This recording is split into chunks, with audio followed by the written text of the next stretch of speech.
গ্রীষ্ম এবং বর্ষাকালে আমরা বেশ কিছু ফুল গাছ পেয়ে থাকি, যে ফুল গাছগুলি গ্রীষ্ম থেকে শুরু করে একদম বর্ষাকাল শেষ করে একদম ঠিক নভেম্বর মাসের এক কথায় অক্টোবর মাস পর্যন্ত ফুল দিয়ে থাকে।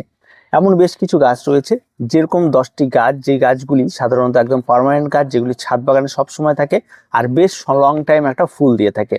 এমন বেশ কিছু গাছ নিয়ে আজকে আলোচনা করবো, এবং এই সমস্ত গাছগুলি যারা নতুন বাগানে রয়েছেন তারা আপনাদের বাগানে লাগাতে পারেন। এই সমস্ত গাছগুলি বাগানে লাগানো বেশ কিছু সুবিধা রয়েছে, যেমন এই গাছগুলি ফুল পেয়ে যাবেন, আর তার সঙ্গে সঙ্গে এই সমস্ত গাছগুলি যদি আপনার ছাদ বাগানে থাকে বাকি টাইমটাকে ইনডোর প্ল্যান্টের মতো কাজ করবে, আর দেখতে অনেক সুন্দর হয়ে থাকে এই সমস্ত গাছগুলি। তার সঙ্গে তো সুগন্ধি ফুল তো অবশ্যই থাকে, আর তার সঙ্গে সঙ্গে আপনার বাড়িতে পুজোর ফুল থেকে শুরু করে যে কোনো কিছুর জন্য এই সময়গুলোতে আপনি শীতের ফুল তার বেশি পাওয়া যায়, প্রচুর পাওয়া যায়। আর এই সময় এসে কিন্তু এই সমস্ত ফুলগুলিকে কিন্তু আপনি বেশ ভালো কাজ চালিয়ে নিতে পারবেন। তো সেরকম 10টা গাছ নিয়ে আজকে আমাদের আলোচনা। তো পুরো 10টি গাছ, যেটা আমি আপনাদের নাম বলে দেবো, এই সমস্ত গাছগুলো একেবারে লো মেনটেন্যান্সের গাছ এবং খুব সহজভাবে আপনারা প্রত্যেকে করতে পারবেন। প্রথম যে গাছটির কথা হলো সেটা রজনীগন্ধা। রজনীগন্ধার জন্য আমরা সবসময় যেন দোকানে ছুটে বেড়াই, কিন্তু রজনীগন্ধার বাল্ব যদি আপনি নিয়ে এসে আপনি আপনার ছাদ বাগানে লাগাতে পারেন তাহলে অনায়াসে হয়ে থাকে। আর এই বাল্বটি একবার লাগিয়ে দিলে আপনাকে বারবার লাগাতে হবে না, সেই টবটিকে জাস্ট আপনাকে চিনে রাখতে হবে আর শীতকালে একটু যত্ন করে রেখে দিতে হবে। আবার ঠিক গ্রীষ্মকাল পড়লে একাই গাছ সেখান থেকে তৈরি হয়ে যাবে। তাই আপনি অবশ্যই রজনীগন্ধার বাল্ব আপনি লাগাতে পারেন। আর বর্তমান হাইব্রিডাইজেশনের পরে দেখা যায় অনেক ডবল ভ্যারাইটি, ডবল পেটালের পাওয়া যায়, ডোয়ার্ফ গাছ পাওয়া যায়, এবং যে সমস্ত গাছগুলি প্রচুর পরিমাণে ফুল দিয়ে থাকে এই সমস্ত প্রচুর গাছ পাওয়া যায়। তাই আপনি আপনার ছাদ বাগানে যদি কোনো একটা পাত্র যদি আপনি চুজ করেন, সেই সমস্ত পাত্রে কিন্তু অবশ্যই আপনি এই রজনীগন্ধা কিন্তু অবশ্যই লাগাতে পারেন। 2 নম্বর যে গাছটির কথা বলবো সেটা হচ্ছে গন্ধরাজ। সত্যি গন্ধরাজের গন্ধতে আপনি বুঝতে পারবেন এটা গন্ধরাজ। সন্ধ্যার পরে একদম গন্ধে মম করবে আপনার বাড়ি, আর খুব সুন্দর একটি গাছ, আপনি যেখানেই যান এর গন্ধ পেয়ে যাবেন। আর বর্তমানে কিন্তু প্রচুর ডোয়ার্ফ গাছ পাওয়া যায়, খুব ভালো ভ্যারিগেটেড গাছ পাওয়া যায়। আপনি ছাদ বাগানের টবে কিন্তু অবশ্যই গাছটি লাগাতে পারেন। গাছটি ক্রয় করতে গেলে 40 থেকে 50 টাকা বা 100 টাকা জায়গা বিশেষে দাম নিতে পারে, তবে গাছটি অত্যন্ত সুন্দর। বর্তমানে ডোয়ার্ফ ভ্যারাইটি পাওয়া যায়, বেশ ঝাড় হয় গাছ। আর গাছটি এই সময় থেকে ফুল দেওয়া শুরু করে মার্চ থেকে একদম বর্ষা পার করে একদম পুরো অক্টোবর পর্যন্ত ফুল দেবে। আর তারপরে দেখা যায় যে সময়টাতে আপনি শীতের সময়, সেই সময়টা গাছটা বেশ ঝাড় থাকে, একটু কেটে ছেটে রাখলে গাছটা বেশ দেখতেও সুন্দর লাগে, পাতা বাহারের মতো থাকে। তো অবশ্যই আপনি কিন্তু এই গন্ধরাজ কিন্তু লাগাতে পারেন। 3 নম্বর যে গাছটির কথা বলে সেটা হচ্ছে বেলি। বেলি জানেন, খুব সুন্দর গন্ধ, অত্যন্ত সুন্দর, আমরা প্রত্যেকেই জানি বেলির ব্যাপারটা। আর বেলি গাছ কিন্তু অবশ্যই আপনি কম বেশি আপনার ছাদ বাগানে লাগাতে পারেন। বেলি এত সুন্দর একটি গাছ যেটা সারা বছর আপনার ছাদ বাগানে থাকবে, শুধু শীতকালে একটু ডরমিটরি পিরিয়ড থাকে এবং সেটাকে সেরকম খুব একটা বাড়ে না, গাছটি থেকে যায়। আবার ঠিক একটু গরম পড়ার সঙ্গে সঙ্গে এদের মানে ফেব্রুয়ারি মাস থেকে এদের পরিচর্যা একটু স্টার্ট করে দিলে খুব সুন্দর হয়। এই সময় থেকে ফুল ফোটা শুরু হবে, একদম পুরো এপ্রিল মাসের আগে পর্যন্ত আপনি ফুল পেয়ে যাবেন, কোনো অসুবিধা নেই, নির্দ্বিধায় পেয়ে যাবেন। আর গন্ধর কথা কিছু বলতে হবে না, অজস্র খুব সুন্দর একদম গন্ধ এই সমস্ত ফুলগুলি। আর প্রত্যেকে লাগাতে পারেন, সন্ধ্যার পরে বেশি গন্ধটা বের হয়। আর আপনার ছাদ বাগানে এটা লাগানোর একটা উপযুক্ত গাছ। 4 নম্বর যে গাছটির কথা বলবো সেটা হচ্ছে কামিনী। কামিনী আমরা অনেকেই জানি, খুব সুন্দর একটি গাছ, এটারও কিন্তু অত্যন্ত সুন্দর গন্ধ রয়েছে। আর এই গন্ধেই কিন্তু আপনি আপনার ছাদ বাগানকে একদম ভরিয়ে রাখতে পারবেন, খুব সুন্দর একটা ভ্যারাইটি। আর প্রত্যেকে কম বেশি কামিনী করতে পারেন। বর্তমানে টেবিল কামিনী পাওয়া যায়, যেটাকে অনেকে ইনডোরের মতো করে ব্যবহার করছে, খুব সুন্দর দেখতে হয়। আরো প্রচুর বড় বড় ভ্যারাইটি পাওয়া যায়, মিডিয়াম ভ্যারাইটি পাওয়া যায়, আপনার যেটা পছন্দ। এই সমস্ত কামিনীর একটা সুবিধা হচ্ছে যেটা, যে এটা আপনি সারা বছর একটা ছিটে রাখলে একটা সুন্দর শেপ দিয়ে রাখবেন, পাতা পাহাড়ের মতো দেখতে অত্যন্ত সুন্দর লাগে, ইনডোর প্ল্যান্টের মতো। আর তার সঙ্গে সঙ্গে কিন্তু এই সমস্ত গাছগুলি একটা সময় আসলে ফুল ফোটে এবং সেই ফুলের কিন্তু স্লিম মানে গন্ধ অত্যন্ত সুন্দর রয়েছে। তা আপনি কম বেশি কিন্তু কামিয়ে লাগাতে পারেন, একদম লো মেনটেন্যান্সের গাছ। 5 নম্বর যে গাছটির কথা বললো সেটা হচ্ছে হাসনুয়ানা। হাসনুয়ানা কিন্তু অত্যন্ত সুন্দর একটি গাছ। এই গাছটি কিন্তু এই সময় থেকে শুরু করে একদম বর্ষা পার করে দিয়ে ফুল দেবে। ফুলগুলি অত্যন্ত ছোট ছোট, কিন্তু সন্ধ্যার পরে এই গাছের যে গন্ধ হবে এটা পুরো এলাকা জুড়ে ছেয়ে যায়। তো এই গাছ শুধুমাত্র হাসনুয়ানা তার গন্ধের জন্য বেশ বিখ্যাত একটি গাছ। গাছের তেমন কোনো রকম পরিচর্যা নেই, একদম লো মেনটেন্যান্সের গাছ, আর খুব সুন্দর একটি ভ্যারাইটি।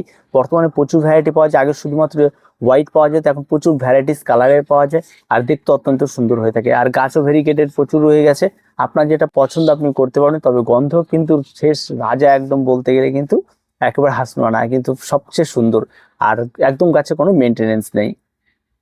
তো এই 5টি গাছ, যে 5টি গাছে প্রত্যেকটা গাছে একদম সুগন্ধি ফুল হয়ে থাকে এবং দেখার মতো গাছ হয়ে থাকে। বাকি 5টি গাছের আমি নাম বলি। এবার 6 নম্বর যে গাছটির কথা বললো সেটা হচ্ছে জবা।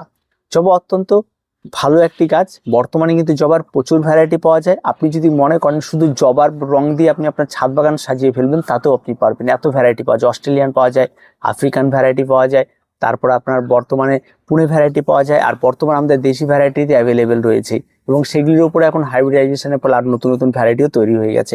তো জবা গাছ আপনি প্রচুর পরিমাণে করতে পারবেন, একদম লো মেনটেন্যান্সের গাছ। আপনি যদি দেশি জবা করতে চান, দেশি জবা যদি মনে হয় বিদেশি জবাগুলিতে আপনার সমস্যা হচ্ছে, তাহলে আপনি দেশি জবা করুন, অত্যন্ত সুন্দর হয়ে থাকে এবং গাছগুলি একটু মেনটেন্যান্স করে রাখুন, দেখার মতো হবে এবং প্রত্যেকটা গাছে প্রচুর পরিমাণে ফুল হবে এবং প্রচুর পরিমাণে কিন্তু এই সমস্ত গাছগুলি হয়ে থাকে। তো 6 নম্বরে আপনি যদি এই গাছটিকে রাখতে চান আপনার ছাদ বাগানে, আর অনেক টাইম ধরে এই সময় থেকে ফুল দিয়ে একদম লং টার্মে একটা ফুল দিয়ে থাকে, আর শুধুমাত্র শীতের 3 মাস একটু এরা একটু ঝিমিয়ে থাকে, তাছাড়া কিন্তু খুব সুন্দর একটা মেনটেন্যান্সের গাছ আর খুব সহজ সরল পরিচর্যার একটি গাছ জবা গাছ। 7 নম্বর যে গাছটির কথা বলবো সেটা হচ্ছে টগর। টগর আমরা প্রত্যেকেই জানি প্রচুর ভ্যারাইটি পাওয়া যায় টগরে। বর্তমানে মিনি টগর পাওয়া যায়, একদম বড় টগর পাওয়া যায়, ডবল পেটালে পাওয়া যায়, সিঙ্গেল পেটালে পাওয়া যায়, আপনার যেটা পছন্দ। একদম খুব সুন্দর ভ্যারাইটি, প্রচুর পরিমাণে ফুল দিয়ে থাকে, দেখার মতো গাছ হয়ে থাকে। শুধু গাছগুলিকে একটু মেনটেন করে রাখতে হয়। বর্তমানে ভেরিগেটেড পাওয়া যায়, বিভিন্ন ভ্যারাইটিস কালারের পাতার পাওয়া যায়, আর আপনার যেটা পছন্দ আপনি ক্রয় করতে পারেন। এগুলোর মধ্যে 50 থেকে 100 টাকার মধ্যে আপনি হয়তো নার্সারিতে পেয়ে যাবেন এবং অত্যন্ত সুন্দর একটি ফুল এবং কোনো মেনটেন্যান্স কিন্তু তেমন কিন্তু লাগে না। 8 নাম্বার যে গাছটির কথা বলে সেটা হচ্ছে টেকোমা। টেকোমারও এর প্রচুর ভ্যারাইটি পাওয়া যায়। এই সমস্ত গাছগুলিতে কোনো মেনটেন্যান্স পাওয়া যায়, একদম রং বেরঙের ফুল পাওয়া যায়, দেখার মতো ফুল হয়ে থাকে, ইয়েলো থেকে শুরু করে রেড থেকে শুরু করে প্রচুর ভ্যারাইটি পাওয়া যায় টেকোমা। টেকোমা একদম সারা বছর আপনার ছাদ বাগানে বেঁচে থাকবে এবং দেখার মতো ফুল হবে আর গাছ ভরে ফুল পাবেন। আপনি যদি চান যে অবশ্যই একটা টেকোমার ভ্যারাইটি, এটাও কিন্তু অন্তত আপনি 50 থেকে 100 টাকার মধ্যে টেকোমা আপনি পেয়ে যাবেন। 9 নম্বর যে গাছটির কথা বলে সেটা হচ্ছে অপরাজিতা। অপরাজিতা কিন্তু এখন থেকে স্টার্ট হবে ফুল দেওয়া, একেবারে কিন্তু শীতেও কিন্তু প্রচুর পরিমাণে ফুল পাওয়া যায়।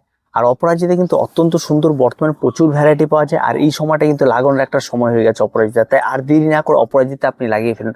অপরাজিতা কিন্তু অনেক টাইম আপনার ছাদ বাগানে থাকবে, লং টাইম একটা গাছ। আপনার মনে হতে পারে যে গাছটি নষ্ট হয়ে গেছে, আপনি আবার কাটাই ছাড়াই করে রেখে দেবেন, আবার দেখবেন খুব সুন্দরভাবে থেকে যায়। একদম অনেক সময় ধরে অন্তত আপনি একটা গাছকে 4 থেকে 5 বছর আপনি আপনার ছাদ বাগানে রেখে দিতে পারেন, আর তার বীজ থেকে অনায়াসে প্রচুর চারা হয়ে থাকে, তেমন কোনো মেনটেন্স নেই। আর বর্তমানে কিন্তু এই অপরাজিতা ডবল পেটালের পাওয়া যায়, নীল পাওয়া যায়, তারপর আপনার হোয়াইট পাওয়া যায়, লাল পাওয়া যায়, প্রচুর ভেরিকেটেড ভ্যারাইটি পাওয়া যায় এই অপরাজিতার। আপনার যেটা পছন্দ আপনি কিন্তু নিতে পারেন। অপরাজিতা কিন্তু অত্যন্ত ভালো এবং সহজ সরল পরিচর্যার একটি গাছ। 10 নম্বর যে গাছটির কথা বলবো সেটা হচ্ছে স্থলপদ্ম। বর্তমানে কিন্তু স্থলপদ্মের প্রচুর ভ্যারাইটি বেরিয়ে গেছে, আর এই স্থলপদ্ম কিন্তু সারা বছর আপনার ছাদ বাগানে ফুল দিয়ে থাকবে। এখন থেকে ফুল দেবে একদম ঠিক শীত পর্যন্ত ঠিকিয়ে দেবে, ফুল দেবে। অনেকে মনে করে শুধুমাত্র শীতের ওই সময়তেই ফুল দেয়, কিন্তু তেমনটা নয়। স্থলপদ্ম কিন্তু এই সময় থেকে ফুল ফোটা শুরু হয়ে যায়, প্রচুর পরিমাণে ফুল দিয়ে থাকে আর প্রচুর ভ্যারাইটিস পাওয়া যায় স্থলপদ্ম। এখন আপনার যেটা পছন্দ আপনি নিতে পারেন। আপনার মূলত সেই সমস্ত গাছগুলি নিয়ে আপনাদের সঙ্গে আলোচনা করলাম, যে সমস্ত গাছগুলি খুব সহজ সরল পরিচর্যা এবং ফুল দিয়ে থাকে যে সমস্ত গাছগুলি, আর তার সঙ্গে সঙ্গে বেশ কিছু সুগন্ধি ফুলের গাছ আপনাদের অ্যাড করে দিলাম। তাতে আপনাদের যেটা পছন্দ আপনারা ক্রয় করতে পারবেন, আপনারা লাগাতে পারবেন। আর এই সমস্ত গাছগুলি যেহেতু সারা বছর আপনাদের ছাদ বাগানে থাকবে, তাই তার মাটির মিশ্রণটি কিন্তু অবশ্যই আপনাকে ওয়েলডেনেস করতে হবে। এখানে যে মাটির মিশ্রণটি করবেন আপনারা সবসময় যেন 50% মাটি নেবেন, আর তার সঙ্গে 40% আপনারা কম্পোস্ট নেবেন, আর 10% আপনারা বালি নেবেন। এই যে একটা ওয়েলডেনেস মাটি তৈরি করবেন। আর এই মাটির সঙ্গে কিন্তু অবশ্যই আপনারা চেষ্টা করবেন যে অনেকটা ছোট ছোট খাবার, যেমন হাড়গুঁড়ো রয়েছে, শিংকুচি রয়েছে, নিমখোল রয়েছে, একটু অ্যান্টিফাঙ্গাল, ফসফেট, এই সমস্ত কিছু 1 চামচ করে দিয়ে অ্যাড করে দিয়ে মাটির পাওয়ারটাকে আর একটু বাড়িয়ে দিয়ে আপনার এই সমস্ত গাছগুলি লাগাবেন। দেখবেন গাছের বৃদ্ধিটা ভালো হবে, গাছের গ্লেজি ভাবটা ভালো হবে, গাছ খাবার ঠিকঠাক হবে।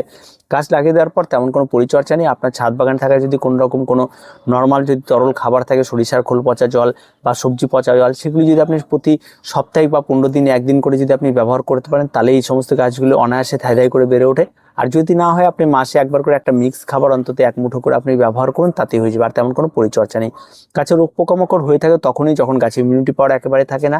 গাছকে দেখা যায় অনেক সময় দীর্ঘ সময় ধরে টবের মধ্যে রয়েছে, কোনো খাবার দেওয়া হয় না, শুধু জল দিয়ে চালিয়ে দেওয়া হয়, তখন গাছের ইমিউনিটি পাওয়ারটা একেবারে কমে যায়, আর সেই সময় এসে গাছে কিন্তু আপনার রোগ পোকামাকড় আক্রমণ ঘটে।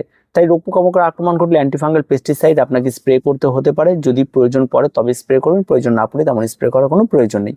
তো এই ছোট ছোট পরিচর্যাগুলি করলেই আপনার ছাদ বাগানে একটা লং টাইম আপনি ভালো ফুলের গাছ পেয়ে যাবেন, আর প্রচুর পরিমাণে ফুলও পেয়ে যাবেন।